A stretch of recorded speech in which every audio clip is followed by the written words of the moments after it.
Olá, sejam bem-vindos ao Seminário John Dagg. Hoje nós vamos para a nossa quarta aula do módulo de Teologia Bíblica Batista Reformada.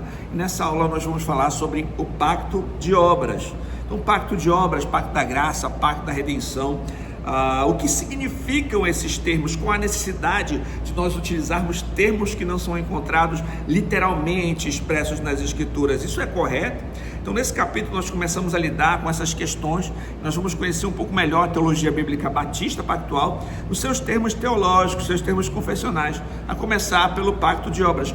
Mas antes disso, é importante nós definirmos alguns termos para ficar claro para nós o significado deles, que eles vão ajudar a gente a compreender outros aspectos dessas doutrinas. Então vamos lá. Primeiro, definição de termos.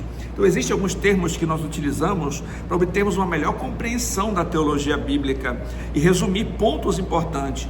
Esses termos, quando são empregados, servem para exprimir realidades bíblicas, embora alguns deles não sejam expressos literalmente nas Escrituras. Eles vão ser extraídos de ensinos bíblicos, como por exemplo o termo trindade. Ele não é um termo que é encontrado literalmente nas Escrituras, mas ele expressa algo que é claramente encontrado na Bíblia, ou seja, o Deus que é único e ao mesmo tempo tripessoal, Pai, Filho e Espírito Santo. Então nós podemos utilizar esses termos e vamos definir alguns deles aqui. Primeiro, nós já falamos a respeito do significado de pacto ou aliança, que é um compromisso com sanções divinas entre um senhor e um servo, e vimos também que é importante nós fazermos uma definição a respeito da nova aliança, tratando de mais uma concessão unilateral do que um pacto bilateral, porque para com os homens ela é incondicional, uma vez que é Deus quem toma a iniciativa e Cristo é quem cumpre as condições no nosso lugar. Então, uma aliança é isso, um compromisso com sanções divinas entre um senhor e um servo, mas a nova aliança para nós, ela é incondicional, porque quem cumpre essas condições em nosso lugar é Cristo. Uma outra importante definição é sobre promessa. É importante nós fazermos a distinção entre promessa e aliança.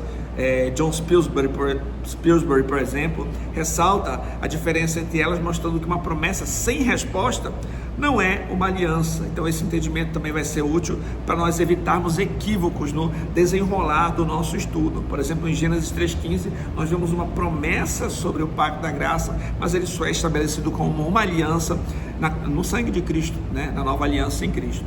Uma outra definição é sobre federalismo de 1689. Por exemplo, a palavra federal, ela vem da palavra latina foedus, que significa pacto ou aliança.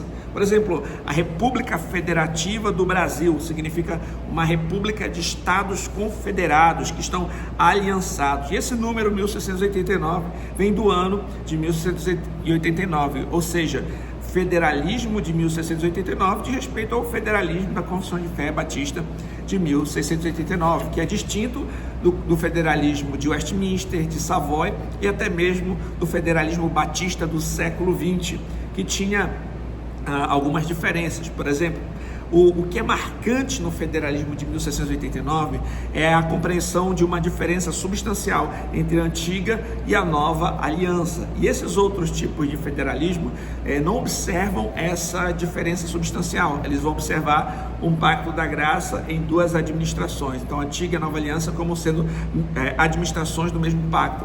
Então, o federalismo batista vai entender que o pacto da graça ele é revelado na antiga aliança, mas ele é estabelecido como uma aliança somente na nova aliança. Então a antiga aliança é diferente de forma, ela é substancialmente diferente da nova aliança. Então tem essa diferença.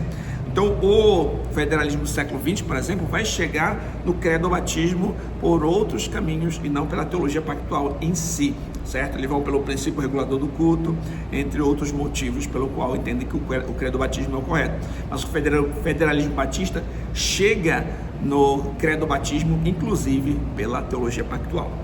O outro termo importante para nós conversarmos aqui é cabeça federal, que já também destacamos que é um indivíduo que representa um grupo, certo? Então, um cabeça federal é um indivíduo que representa um grupo, que fala por aquele grupo, certo?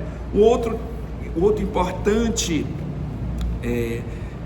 termo para nós conversarmos aqui é o tipo e antítipo. Então, Um tipo é uma pessoa, um lugar, uma instituição, um evento histórico designado por Deus para apontar para uma pessoa, um lugar, instituição, ou evento histórico futuro. Por exemplo, o sangue dos animais que eram sacrificados, né, apontava para um sangue de Cristo que foi derramado. Então todo o sistema levítico ali apontava para algo superior a eles mesmos.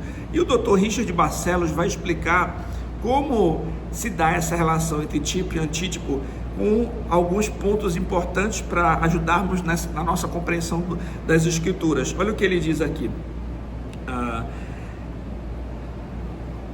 Vamos lá. Primeiro, um tipo é uma pessoa, um lugar, uma instituição, um evento histórico designado por Deus para apontar para uma pessoa, lugar, instituição ou eventos históricos futuros. Um exemplo disso seria o sistema sacrificial revelado a nós no Antigo Testamento. Essa instituição foi designada por Deus para apontar para o sacrifício divino de Cristo. Segundo, aquilo para o que os tipos apontam são sempre maiores do que o tipo em si. Por exemplo, o sangue de touros e bodes poderiam apontar para Cristo, mas não poderiam e nem fizeram o que o sacrifício de Cristo fez, tirar pecados. Isso a gente observa em Hebreus 10, verso 4, verso 11 ao 14. Terceiro, tipos são ao mesmo tempo semelhantes e diferentes de seus antítipos. O sangue de animais foi derramado, o sangue de Cristo foi derramado. O sangue de animais não tirava o pecado, o sangue de Cristo tira o pecado. Quarto, os antítipos nos dizem mais acerca de como os tipos antecedentes funcionavam como tipos. O sangue de Cristo tira o pecado, o sangue de animais apontava para isso. Então, é importante a gente observar isso, que o tipo é sempre inferior e aponta para algo superior a ele mesmo, que é o seu antítipo. Então, quando a gente entende isso, vai ajudar inclusive a entender a diferença entre a antiga e a nova aliança, entre outros aspectos que vão formar a nossa compreensão da teologia pactual. Agora nós vamos adentrar na teologia pactual na Confissão de Fé Batista de Londres de 1689 e nós vamos observar que a confissão ela é estruturada em uma base pactual. Não somente aquele capítulo 7 que fala das alianças divinas fala a respeito de teologia pactual. De uma forma geral, ela está permeada sobre este ensino. Ela foi estruturada, construída com base em uma teologia pactual. Um teólogo chamado Jeffrey Johnson comentou sobre isso. Olha o que ele disse: historicamente, os batistas reformados são pactuais. Embora eles difiram dos seus irmãos presbiterianos em algumas questões-chave, de acordo com a Confissão de Fé Batista de Londres, de 1689, os batistas estavam igualmente comprometidos com uma robusta estrutura pactual da história da redenção. De fato, cada capítulo da confissão é construído sobre uma matriz pactual.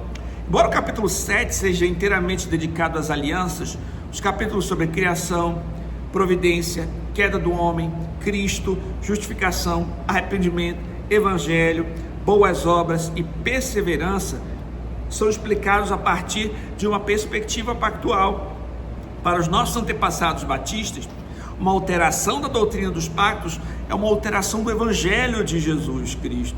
O Evangelho, em seu contexto mais amplo, inclui o cumprimento do pacto de obras pelo segundo Adão, Jesus, o Cristo, que foi quebrado pelo primeiro Adão. O segundo Adão suportou as maldições e assegurou suas bênçãos para que todos aqueles que são escolhidos por Deus para serem representados pelo segundo Adão no pacto da graça. Com isso em mente, o capítulo 7 da confissão enfatiza 3 verdades essenciais relacionadas ao seu arcabouço pactual.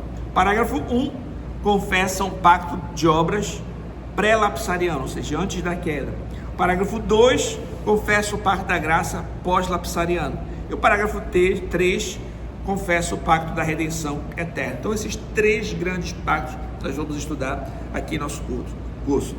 Pacto da redenção, que é esse acordo condicional que foi feito com Adão no Éden, antes da queda, no qual se ele obedecesse viveria, poderia comer da árvore da vida e estar num estado glorioso para com o Senhor, e se desobedecesse, morte com todas as implicações e desdobramentos dela, certo? Então nós vamos observar, então, ao estudarmos a teologia pactual batista, esses 3 grandes pactos e hoje, nessa aula, nós estamos tratando do pacto das obras. Vamos considerá-lo então aqui. Então, o pacto das obras diz respeito à aliança que Deus fez com Adão antes da queda. Embora o termo pacto ou o termo aliança não estejam literalmente expressos ali, nós vamos observar um compromisso com sanções divinas entre um senhor e um servo, claramente naquele texto. Percebemos que o pacto com Adão exigia que ele não comesse da árvore do conhecimento do bem e do mal. Se ele violasse esse preceito, ele morreria, e a quebra desses termos traria consequências como não poder comer da árvore da vida e obter a vida eterna, ou seja, ele não teria as bênçãos que receberia pela sua obediência. Isso você vê em Gênesis 3:22. Então, o pecado de Adão afetou todos os seres humanos, porque ele era o cabeça federal, o cabeça pactual dessa raça. Isso nós observamos em Romanos 5, por exemplo. O texto de Romanos 5:23 fala que a morte reinou de Adão até Moisés e que Adão era figura de um outro que viria. Romanos 5:19 fala que pela desobediência de Adão muitos se tornaram pecadores. Romanos 5:18 fala que a ofensa de Adão trouxe juízo sobre todos os homens para a condenação. Então o pecado de Adão afetou toda a humanidade, porque ele era o cabeça federal dos seres humanos. E o texto de Oséias 6:7 também, quando vai se referir ao que aconteceu no Éden, ele vai comparar a quebra de aliança do povo com a transgressão de Adão, como uma quebra de aliança também. Então, textos posteriores das Escrituras, quando falam a respeito do que aconteceu ali no Éden, também se refere àquele acontecimento como uma quebra de aliança, como um pacto quebrado, certo? E a nossa confissão de fé vai trazer nos seguintes termos este pacto das obras. Deus deu a Adão uma lei de obediência universal, escrita em seu coração, e um preceito particular de não comer do fruto da árvore do conhecimento do bem e do mal, a qual ele o obrigou, e a toda a sua posteridade, para pessoal, inteira, exata e perpétua obediência. Prometeu vida com base em seu cumprimento e ameaçou com a morte a violação dela, e o dotou com poder e capacidade de guardá-la. Os puritanos consideraram que a presença de uma promessa e uma ameaça coexistindo em um mandamento era uma indicação de que esse mandamento não era uma simples lei, mas era um pacto. Como nós vemos em Gênesis 2, do 15 ao 17, o Senhor disse: mas da árvore do conhecimento do bem e do mal, dela não comerás, porque no dia em que dela comeres, certamente morrerás. Então, alguém escreveu que a árvore do conhecimento do bem e do mal era um testemunho visível, visual para Adão, de que a desobediência leva à morte, que o salário do pecado é a morte. É por isso que entendemos que o oposto é visto na outra árvore, que leva ao nome de árvore da vida. A árvore da vida era um testemunho visual para Adão, de que se ele obedecesse, ele receberia a vida eterna. A Nehemiah Cox, que foi um desses organizadores da nossa confissão, corrobora com essa afirmação a partir da alusão que o Senhor, que Cristo faz no Novo Testamento, em Apocalipse 2:7. Olha o que diz lá. Olha o que a Nehemiah Cox disse. E ali ele promete uma recompensa eterna àquele que vencer. Dar-lhe-ei a comer da árvore da vida, que está no meio do paraíso de Deus. Isso é assim em razão de Deus haver designado essa árvore para ser uma garantia de vida eterna para Adão, nos termos e condições de um pacto de obras, e pela analogia de recompensa que Cristo dá aos seus fiéis nos termos de outro pacto. Então, nós observamos que, assim como havia o salário do pecado, também havia uma árvore da vida em consequência da sua obediência. Então, nessa parte, nós notamos aqui em Gênesis 3:22 ao 23, então disse o Senhor Deus: eis que o homem é como um de nós, sabendo o bem e do mal. Ora, para que não estenda a sua mão e tome da árvore da vida e coma e viva eternamente. O Senhor Deus, pois, o lançou fora do jardim do Éden para lavrar a terra que fora tomada. Então, além disso, nós observamos que textos posteriores das Escrituras parecem tratar esse acontecimento como uma quebra de aliança, como é possível nós notarmos especialmente dois textos, um em Isaías 24, 5 ao 6, e o outro que eu já mencionei, que é Oséias 6, 7. Meredith Kline explicou isso da seguinte forma: de fato, é possível que a própria Bíblia, em referências posteriores a Gênesis 1 ao 3, aplique o termo berit, aliança, a essa situação. Assim como 2 Samuel 23 e Salmos 89, 3 se referem à revelação pactual de Deus a Davi como uma berit, mesmo o termo não tendo sido empregado no relato de 2 Samuel 7, Isaías 24, 5 e Oséias 6, 7, têm sugeridos como exemplos desse fato. Apesar do significado de ambas as passagens ser contestado, a aliança eterna de Isaías 24, 5 definitivamente parece referir-se aos acontecimentos da criação, e Oséias 6, 7 provavelmente se refere a Adão como quebrador da aliança. Portanto, nós vamos notar o texto de Isaías 24, do 5 ao 6, que explica que a maldição que se estendia a toda a terra surgiu devido à transgressão das leis, à violação dos estatutos, à quebra de aliança. Vamos observar. O texto diz assim: na verdade, a terra está contaminada por causa dos seus moradores, porquanto transgrediram as leis, violaram os estatutos e quebraram a aliança eterna. Por isso a maldição consome a terra, e os que habitam nela se tornam culpados. Por isso serão queimados os moradores da terra, poucos homens restarão. Um teólogo chamado John Oswald explica acerca desse texto que a referência mais ampla é a aliança implícita entre o Criador e a criatura, na qual o Criador promete vida abundante em troca da criatura viver em consonância com as normas estabelecidas na criação. E o texto de Oséias compara a quebra de aliança do povo com a transgressão de Adão. O professor Richard Barcelos vai explicar que, embora alguns intérpretes disputem o significado dessa passagem da tradução de como Adão, essa tradução como Adão tem vasto amparo histórico, datando de pelo menos Jerônimo. Então, embora alguns intérpretes vão dizer, não, ali seria melhor uma outra tradução, tudo, mas essa interpretação de que se trata de como Adão mesmo, falando da quebra do pacto de obras no Éden, ela vem desde de parte da igreja. Benjamin Warfield comenta sobre esse texto. Olha o que ele disse: nenhuma objeção exegética, como tal previamente discutida por Warfield, se sustenta contra como Adão. Qualquer dificuldade que possam aparecer contra essa tradução é completamente quaisquer dificuldades que possam aparecer contra essa tradução, de fato, são trazidas de fora da própria frase. A tradução é completamente natural.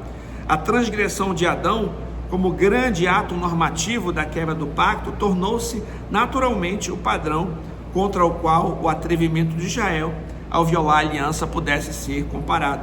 E Oséias, que particularmente ama alusões à história antiga de Israel, foi o profeta a considerar aqui o pecado do nosso primeiro pai. Então o texto de Oséias 6,7 afirma: mas eles transgrediram a aliança como Adão, eles se portaram aleivosamente contra mim. E Barcelos também afirma que isso prova que os teólogos pactuais do século 17 não inventaram o conceito de um pacto com Adão, que o uso de Oséias 6,7 como fundamento bíblico não era algo novo, né? Foi dessa maneira que os teólogos entenderam, e os teólogos reformados entenderam o pacto de obras feito com o homem no Éden, assim como Pascal Denot vai afirmar. Para compreender bem a queda do homem, é necessário explicar o quadro teológico no qual ela aconteceu, ou seja, o pacto de obras. Essa aliança, mesmo não sendo denominada, é claramente subtendida no primeiro parágrafo do capítulo 6 e outros lugares da Confissão de Fé de 1689. Parágrafo 1. Deus criou o homem justo e perfeito, Ele deu uma lei justa, que seria para a vida se ele tivesse guardado, ou para a morte se desobedecesse. Porém, o homem não manteve por muito tempo a sua honra. Portanto, nós notamos que Deus estabeleceu um pacto, um compromisso com sanções divinas com a humanidade, e esse era um pacto de obras, ou seja, dependia da perfeita obediência de Adão, e a vida eterna seria dada a Adão e nele a sua posteridade, sob a condição de uma perfeita obediência pessoal. Logo, se ele desobedecesse aos termos dessa aliança, se ele obedecesse aos termos dessa aliança, ele viveria eternamente, comeria da árvore da vida, estaria perpetuamente em um estado de bênção e glória para com Deus. Entretanto, se desobedecesse, comendo da árvore do conhecimento do bem e do mal, seria amaldiçoado, morreria e sofreria todas as implicações dessa morte, pois o salário do pecado é a morte, certo? E como já notamos aqui, um outro importante fator é o cabeça federal, É um indivíduo que representa um grupo. Nesse caso, Adão representava toda a humanidade. Sabemos através das escrituras que Adão quebrou a aliança feita ao comer da árvore do conhecimento do bem e do mal, e por ser ele o representante da humanidade, toda a sua descendência foi afetada pelo seu pecado.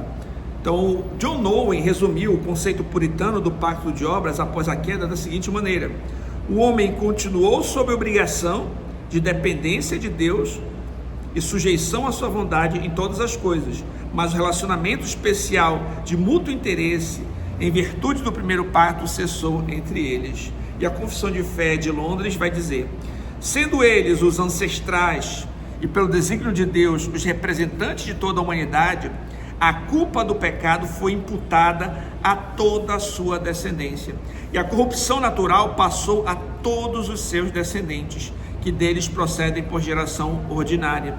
Eles são agora concebidos em pecado, por natureza filhos da ira, escravos do pecado, sujeitos à morte e a todas as outras misérias espirituais, temporais e eternas, a menos que o Senhor Jesus os liberte. Então, sendo assim, o pecado de Adão afetou todos os seres humanos, porque ele era o cabeça federal da raça. Um outro ponto que precisamos destacar aqui é o pacto de obras e o evangelho. Então, após a queda e o pecado original afetar todos os homens, por ter Adão como seu representante, toda a humanidade foi maculada pelo seu pecado. E o texto de Romanos 5,12 testifica: portanto, como por um homem entrou o pecado no mundo, pelo pecado a morte, assim também a morte passou a todos os homens, porque todos pecaram.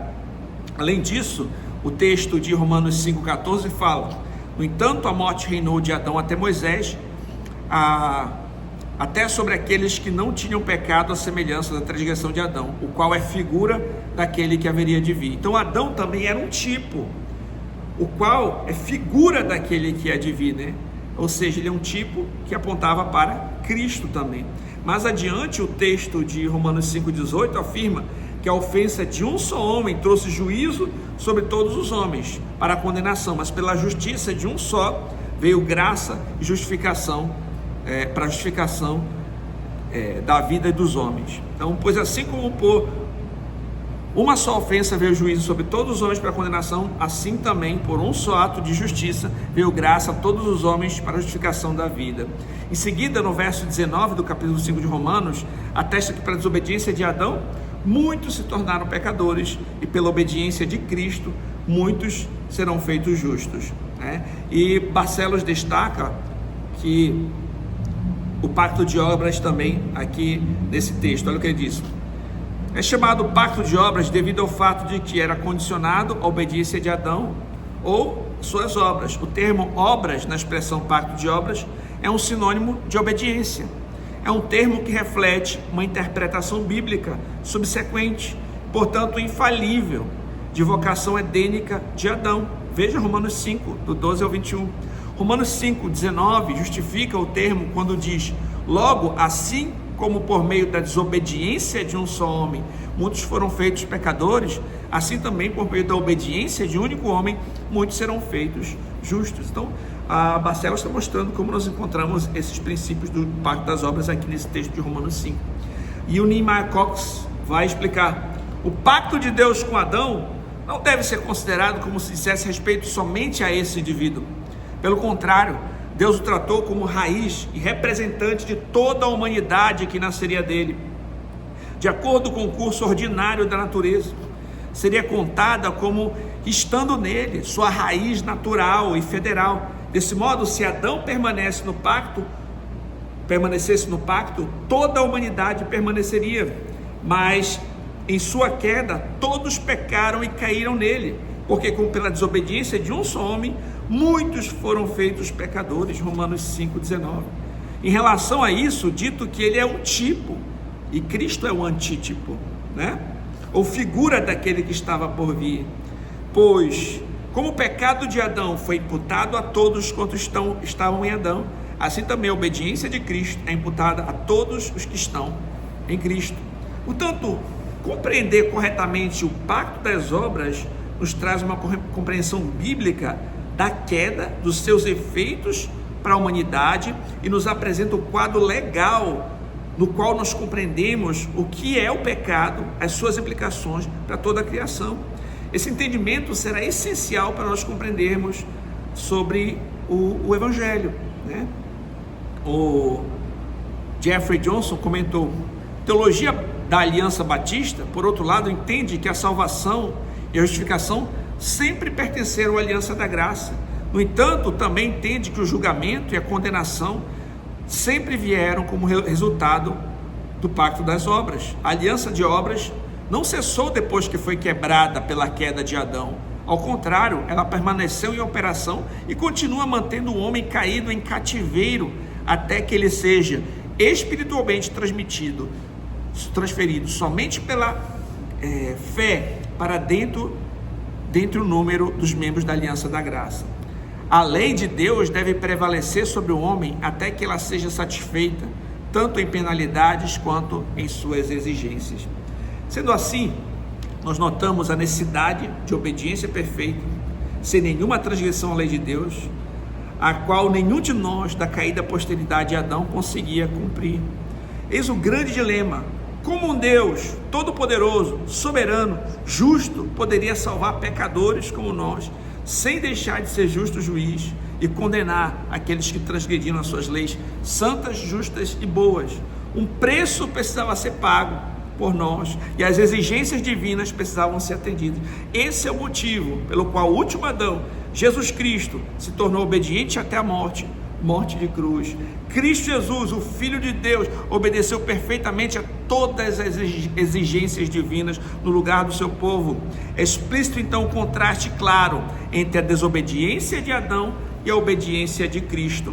A obediência de Adão foi provada em seu encontro com a serpente, com o diabo em um jardim, e pelo seu ato de desobediência a condenação e a maldição veio sobre todos os homens e afetou todo o seu ser.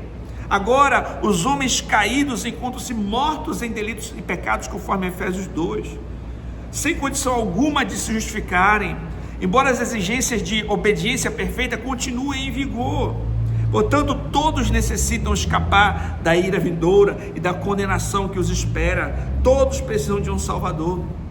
A boa notícia é que o prometido descendente da mulher, que esmagaria a cabeça da serpente, aquele que viria para desfazer as obras do diabo, para resolver o problema do pecado, Jesus Cristo veio ao mundo, cumpriu toda a justiça e foi tentado pelo diabo no deserto sem incorrer em pecado, entregou-se como um sacrifício a Deus, tomando sobre si no madeiro o cálice da ira de Deus no lugar de pecadores.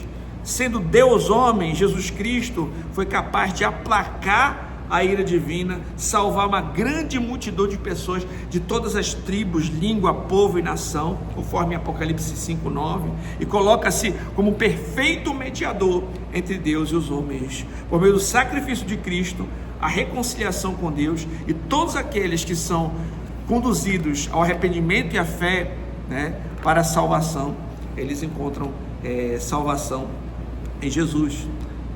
Jesus Cristo foi morto, sepultado, mas ao terceiro dia ressuscitou para a justificação dos crentes, como lemos em 1 Coríntios 15, do 1 ao 5. Cristo é o último Adão que representa e resgata o seu povo. Ele é o cabeça federal da igreja. Richard Barcelos explica que a vida eterna foi obtida por Cristo, o antítipo de Adão, por nós, e nos dada pelo próprio Cristo. A qualidade de vida obtida por Cristo para nós e que nos é dada não é a que Adão teve e perdeu, mas aquela que Adão falhou em obter. Ou seja, o que Cristo conquistou para nós é maior do que aquilo que Adão viveu, é aquilo que ele falhou em obter. Então, em Cristo nós poderemos comer da árvore da vida. O texto de Romanos 5, do 6 ao 11 afirma: porque estando nós ainda fracos, morreu a seu tempo pelos ímpios. Porque apenas alguém morrerá por um justo, pois poderá ser que pelo bom alguém ouse morrer, mas Deus prova o seu amor para conosco, em que Cristo morreu por nós, sendo nós ainda pecadores. Logo, muito mais agora, tendo sido justificado pelo seu sangue, seremos salvos por ele da ira.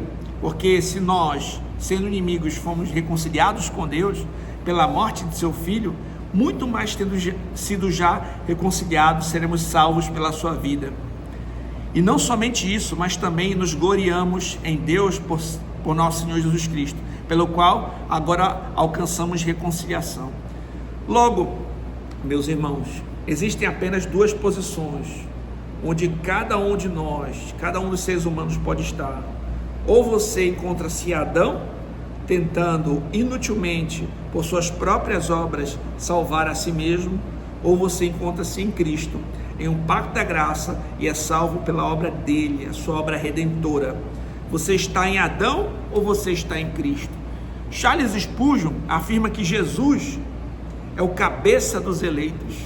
Em Adão, cada herdeiro de carne e sangue tem um interesse pessoal, porque ele é o cabeça da aliança e o representante da raça considerada sob a lei das obras. Sob a lei da graça, toda alma redimida está em união com o Senhor, visto que ele é o segundo Adão, o fiador e substituto de todos os eleitos na nova aliança.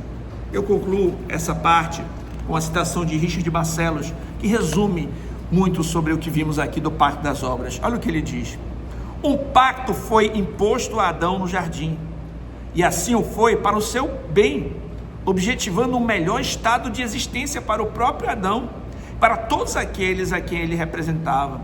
Adão foi criado moralmente justo, mas mutável.